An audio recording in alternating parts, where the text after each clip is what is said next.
Ahojte, dizajn, výkon a najmodernejšie technológie. Poďme sa pozrieť na 8000-kovú sériu od Deutz-Fahru. Tak, aký by ste si vybrali? Edíciu Warrior v čiernej alebo v zelenej metalíze, či klasickú farbu Deutz-Fahrov? Deutz-Fahr 8280 TTV poháňa 6-valcový motor Deutz TTCD 6.1 Stage 5 s výkonom 287 koní a maximálnym krútiacim momentom 1226 Nm. Vďaka dvom turbodúchadlám poskytuje skvelú odozvu a nízku spotrebu paliva.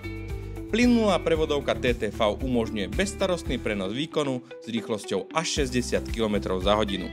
Hydraulika s prietokom 210 litrov za minútu ponúka maximálnu zdvíhaciu kapacitu 11100 kg, čo znamená bezproblémovú prácu aj s ťažkým náradím.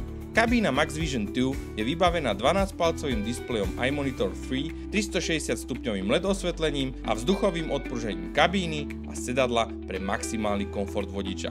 Traktor ponúka ISOBUS, GPS riadenie a systém TIM, ktorý optimalizuje spoluprácu s náradím.